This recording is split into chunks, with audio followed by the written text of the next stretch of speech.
ভরা বাজারে রক্তারক্তি কাণ্ড, খাসির মাংস ব্যবসায়ীর গলায় ধারালো অস্ত্রের কোপ, অভিযোগের তীর এক মুরগি ব্যবসায়ীর দিকে। এই ঘটনার পরই আহত অবস্থায় মাটিতে লুটিয়ে পড়েন আক্রান্ত মাংস ব্যবসায়ী। কি ভয়ঙ্কর কাণ্ড একবার ভাবুন। পুরনো শত্রুতার জেরেই এই হামলা হয়েছে বলে জানা যাচ্ছে। তবে বর্তমানে আহত ওই মাংস বিক্রেতাকে কলকাতার এক হাসপাতালে ভর্তি করা হয়েছে। অভিযুক্তের খোঁজে চলছে জোর তল্লাশি। কোথাকার ঘটনা এবারে আপনাদের বলি। হুগলি শ্রীরামপুরের ধর্মতলা এলাকায় এই ঘটনাটি ঘটে যায়। আহত ব্যক্তির নাম আব্দুল কুরেশি। তিনি পেশায় একজন খাসির মাংস বিক্রেতা। হুগলি শ্রীরামপুরের ধর্মতলা এলাকার বাসিন্দা তিনি। প্রাথমিকভাবে জানা গেছে অন্যান্য দিনের মতো বুধবারও দোকান খুলে বসেছিলেন। ভর দুপুরে কিছুটা ফাঁকা ছিল দোকান। ওই সময় দুপুরে দোকানের বাইরে দাঁড়িয়েছিলেন শ্রীরামপুর মরাদানের বাসিন্দা আব্দুল কুরেশি।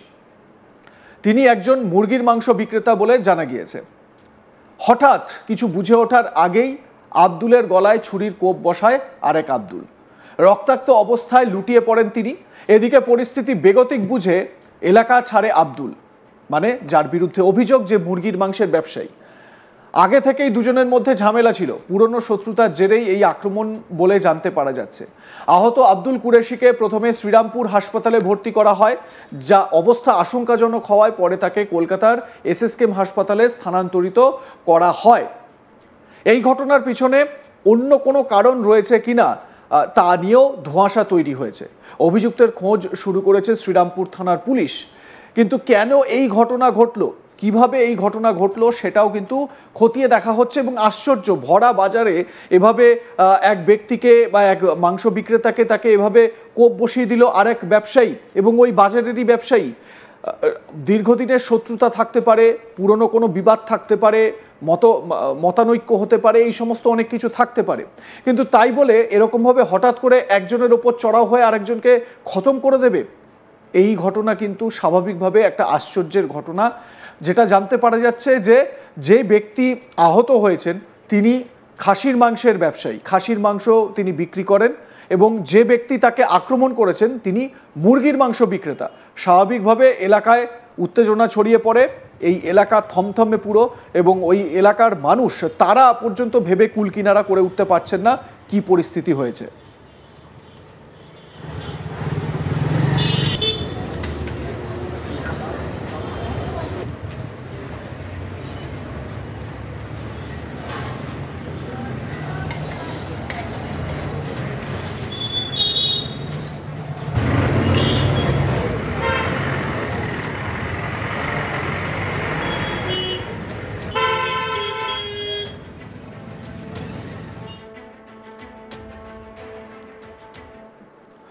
এলাকায় পুলিশ মোতায়েন রয়েছে, পুরো ওই চত্বর পুলিশ ঘিরে রেখেছে, বাজার চত্বর।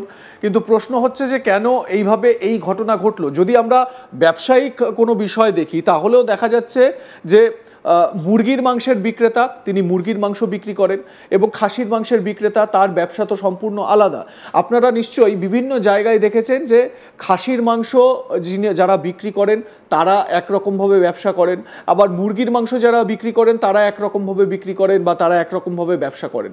দুটোর মধ্যে মিল কোথায় বা কানেকশন কোথায় সেটা কিন্তু বুঝে ওঠা যাচ্ছে না।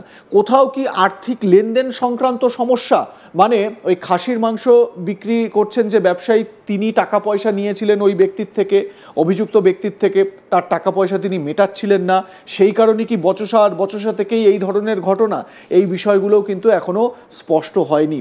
তবে শ্রীরামপুর চত্বরে এই মুহূর্তে কিন্তু একটা স্বাভাবিকভাবে থমথমে উত্তেজনা রয়েছে। এলাকায় পুলিশ মোতায়েন রয়েছে। সাধারণ মানুষের মধ্যে আতঙ্কের পরিসর তৈরি হয়েছে।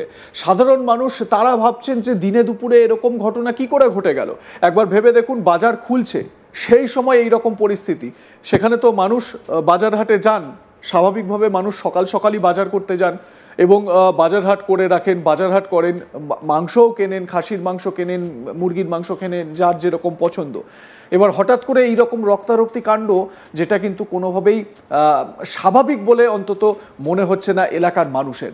কি হচ্ছে সেখানে পরিস্থিতি, সেই নিয়েই তারা উদ্বেগে।